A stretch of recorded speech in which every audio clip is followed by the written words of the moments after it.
Hello friends, કેમ છો? તો તમને બધાને મારા જય અંબે. તો હું આજે તમારી જોડે લસણ કેરીની અથાણાની રેસીપી શેર કરીશ. તો એની માટે આવી રીતે કેરી લઈ લીધી છે. હવે જો એક વસ્તુ ખાસ યાદ રાખવાનું કે તમારે લસણ ધારો કે 200 ગ્રામ કે 250 ગ્રામ હોય ને, તો એની સામે 250 કેરી લેવાની છે. જેટલું લસણનું માપ લો ને એટલું કેરીનું માપ લેવાનું, તો તમારા અથાણું સારું થશે ને ખટ્ટું મીઠું થશે. બરાબર? તો આવી રીતે મેં કેરી લઈ લીધી છે. હવે પહેલાં તો એને આપણે છોલી લઈશું.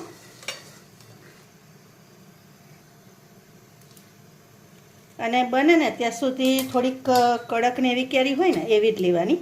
કાચી કેરી હોય ને એવી નહીં એટલે મતલબ પાકી ગઈ હોય ને એ ટાઈપની કેરી નહીં લેવાની. બરાબર? તો જો આવી રીતે આપણે કેરીને છોલી લેવાની. છોલી નથી લેવાની, કારણ કે આ જે રાજાપુરી નહીં, રાજાપુરી હોય ને જે અથાણા માટે સ્પેશિયલ કેરી આવે છે, એ તમે જો લેતા હોય ને તો તમે આવી રીતે છોલો નહીં ને તો ચાલશે, પણ આને છોલવી જરૂરી છે.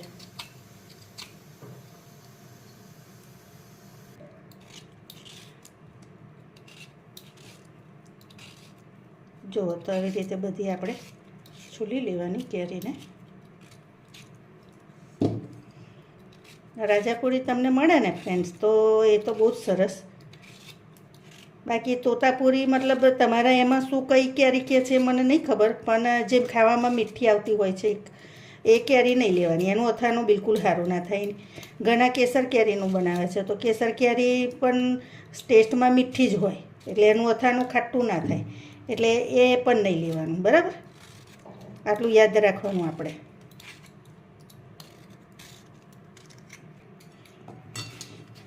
તો બધી કેરીને આવી રીતે આપણે કાપી લેવાની અને પછી એના નાના નાના ટુકડા કરી લેવાના. તમે આ કેરીને છીણીને પણ લઈ શકો, પણ હું ટુકડા કરીશ. ટુકડામાં બધા જ સરસ ટેસ્ટ આવે.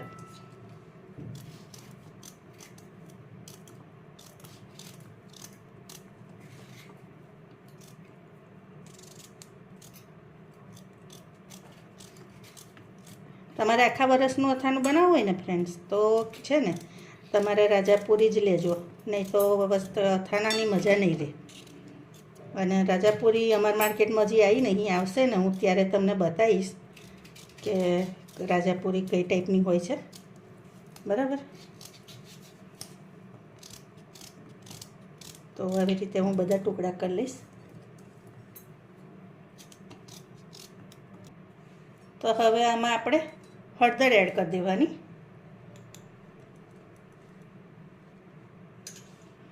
અને જોડે 2 ચમચી મીઠું એડ કરી દઈશું.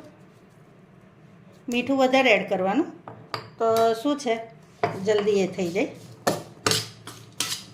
સોફ્ટ થઈ જાય ચીરિયા, ને એમાં જેટલો રસ હોય ને કેરીનો એ બધો નીકળી જાય.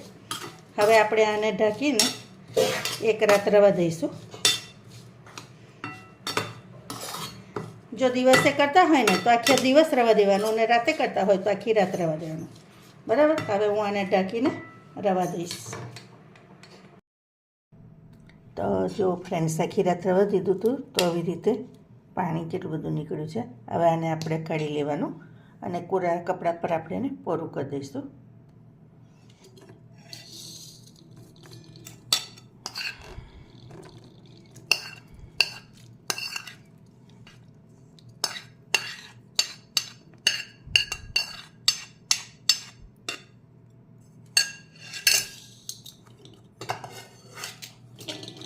હવે આને આપણે નીતળી દેવાનું. આવી રીતે જો નીચે પાણી બધું આવે છે, થોડી વાર રવા દઈશું એટલે બધું પાણી નીચે આવી જશે.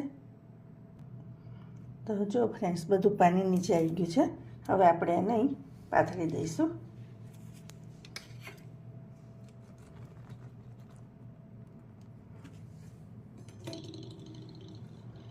તો આ રીતે આપણે એને પૂરું કરી લેવાનું.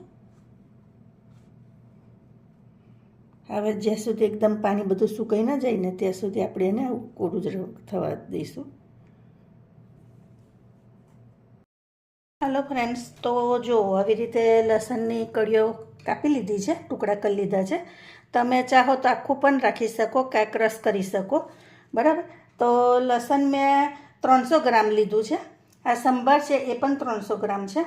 25 ગ્રામ મીઠું છે, આશરે 3 ચમચી થાય. અને આ કાશ્મીરી મરચું છે એ પણ 25 ગ્રામ છે.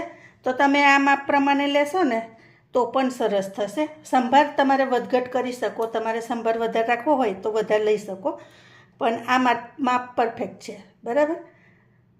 ફ્રેન્ડ્સ, પહેલાં આપણે મીઠું અંદર એડ કરી દેવાનું અને એને શેકી લેવાનું. થોડું મીઠું શેકવું અથાણામાં ખૂબ જરૂરી છે, કારણ કે એમાં મોઇશ્ચર હોય ને એ નીકળી જવું જોઈએ. એ નીકળી જાય ને તો જ આપણો સંભાર મસાલો મતલબ અથાણું આખું વરસ સરસ રહે.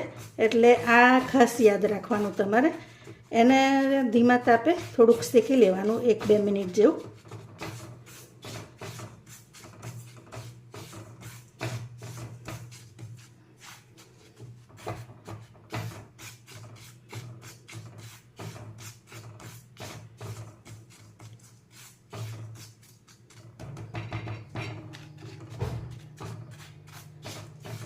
તો હવે મીઠું શેકાઈ ગયું છે, આપણે એને હવે કાઢી લઈશું. હવે કઢાઈમાં આપણે તેલ લઈ લેવાનું. તેલ હંમેશા સિંગ તેલ યુઝ કરવાનું. તો આ તેલ લીધું છે.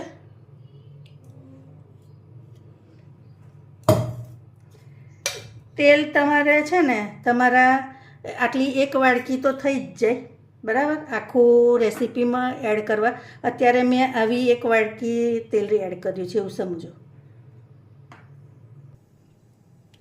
તો જો ફ્રેન્ડ્સ, તેલ આપણું થઈ ગયું છે. તેલ થઈ જાય ને એટલે આ લસણની બધી કળી અંદર એડ કરી દેવાની.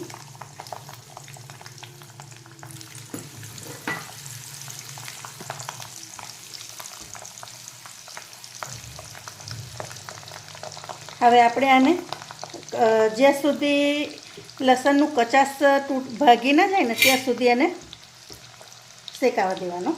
અને તાપ ગેસ મીડિયમ ફ્લેમ છે, ફૂલ તાપે નહીં કરવાનું.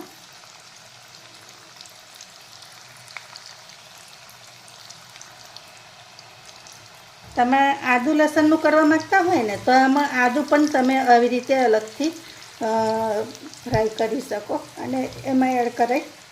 તમારે એની રેસીપી જોવી હોય તો મને કહેજો, હું એ પણ બનાવીને મૂકીશ.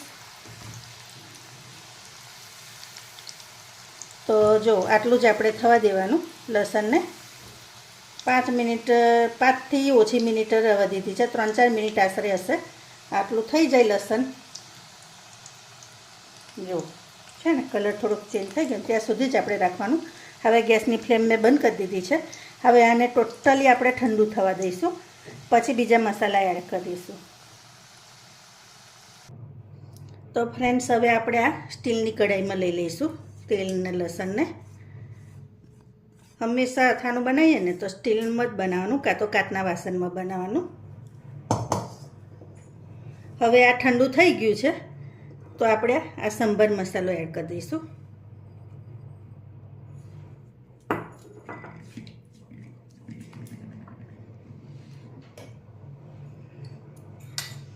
અને આ કલરવાળું મરચું છે એ હમણાં 1 ચમચી એડ કરીશ, કાશ્મીરી મરચું. આ મીઠું છે. આમાં મીઠું છે ને થોડુંક ચડતું હોવું જોઈએ, એટલે 1 ચમચી અત્યારે એ એડ કરી દઈશ.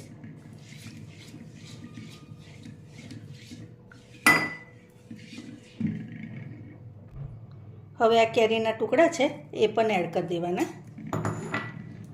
આમાં કેરીના ટુકડા તમારે વધારે રાખવા હોય ને તો તમે વધારે પણ એડ કરી શકો.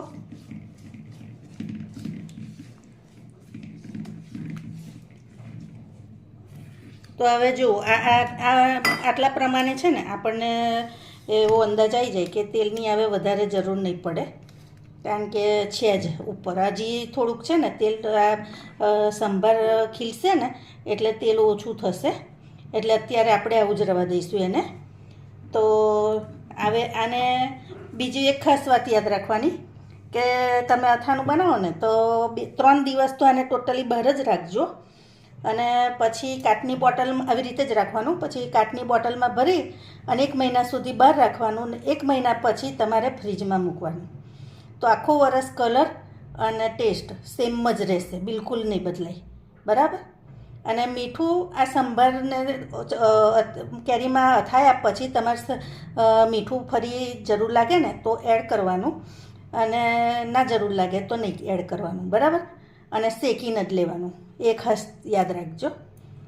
તો ચાલો હું તમને પછી બતાવું, બીજી કલાક પછી તેલ કેટલું એ થયું છે એ તમને બતાવું. તો જો ફ્રેન્ડ્સ, તૈયાર છે આપણું અથાણું. તો તમને મારી રેસીપી કેવી લાગી એક જરૂરથી કહેજો. ચાલો તો ફરી નવી રેસીપી સાથે ફરી મળીશું. Thank you.